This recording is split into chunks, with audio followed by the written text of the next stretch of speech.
Before the one-and-done rule, many high school phenoms chose the NBA life over college basketball, and one such player was Jonathan Bender, 6'11" star out of Picayune, Mississippi, who was labeled as a can't-miss talent. Skills of a point guard, Bender's future looked bright, but injuries slowed him down, and soon after being heralded as a future star, Bender's future looked bleak.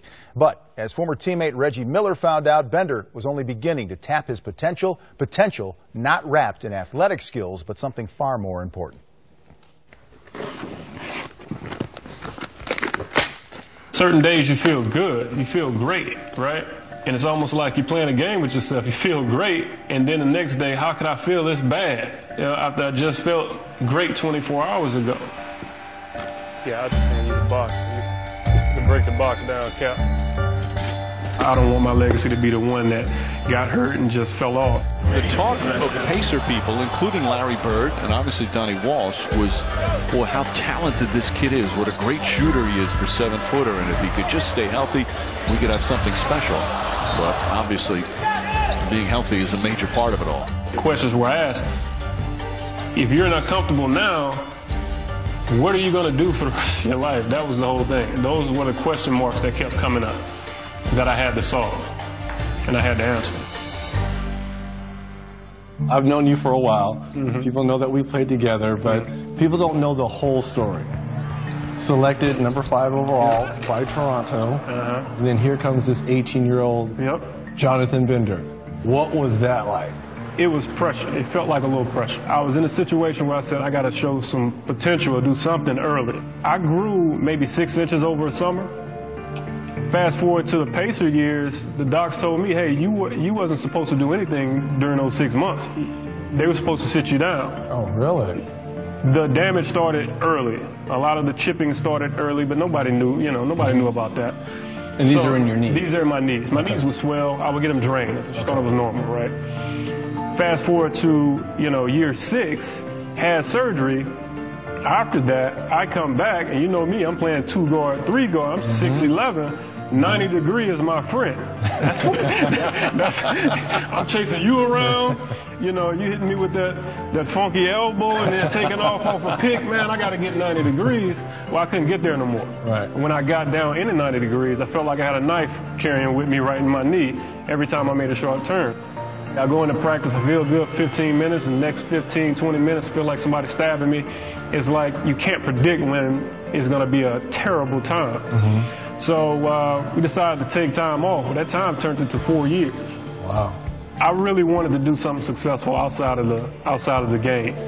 And especially once I ran into my injury, that's when the epiphany moment started to come, and I really started to kind of put a goal together and put an end game together to go towards. I was just sitting there, watching people walk one day, and I watched how they pick their leg up and put it down, and I said, if I can create something that can fit on a person while they're walking in that gait, I can probably create something that could work. What I've learned over the 2 years of rehabbing when I was with Indiana is that muscle activation is everything. I wanted something that I could attach to my body that would fire my quads, glutes, and my hamstrings and my core all at one time while taking pressure off my knees.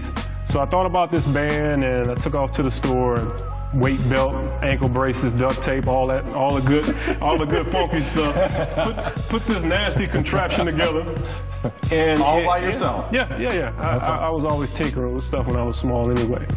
But it looked terrible, but it worked. It did exactly what I thought it would do. And from that point on, I would do my normal routine. I was able to go out and actually do drills, sort of basketball-type drills. With the device on. And it kept all the pressure on my muscles, kept all my muscles engaged, but it took all the pressure off my knees. Being able to take a person, give them a feeling like they're in a pool, but they're actually here on the ground, it's just amazing that, God can give me the gift to be able to create something like this to help others. I wanted to make something that was affordable for everyone. And, something that can help people with their pain and their mobility issues. Jonathan Bender, the entrepreneur. So, Donnie Walsh gives you the call. You go to New York. Obviously, you're much better. You're improved from this device. So much so that he offers you another year, but you turn it down. Yeah. My question to you is, with this new product, don't you think you could have advanced it more if you would have continued to play and everyone would have known that this was the device that got me back in the NBA? I felt good, but I also felt like I was leaving my product out there to die. So it had to wait on me to finish doing what I was doing before I can get back here and learn what I really needed to learn to bring it to market. So I was caught in a conflict there, and now we have it. We have made our name in the medical market, which, you know, the sport market, I feel like is a given because You're a walking testament. I'm a walking testament. You had a vision, and obviously injuries hampered you, but you had a vision far beyond basketball.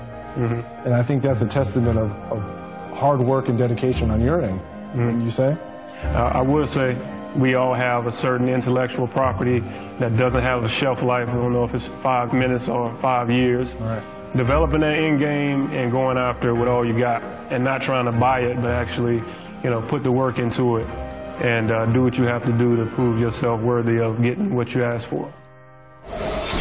What a terrific story, one we are so happy to share here, Stu. Without question, and as I listen to Jonathan Bender and I hear his story, it reminds you that life experience is the best teacher, and the success of a businessman is not always wrapped up in a bunch of degrees. And, you know, here's someone that lived it, went out and did something about his pain, and the results are phenomenal. Tremendous story. This is a tragedy that is winding up having a very positive ending to it all, depending on what happens with this device, and it can help who knows how many other people. I just remember the hours that Larry Bird spent with this young man, convinced that he was going to be a star in this league. He had all the tools. Who knew about the problems with his legs? Right, but look at that, low impact, helping other people. Again, that's fantastic. Congratulations to Jonathan Bender. Coming up, Nuggets and Pacers on NBA TV. Luis Scola, he has been a starter through 9 games, averaging about 7 points a game. Or is that Russell Brand?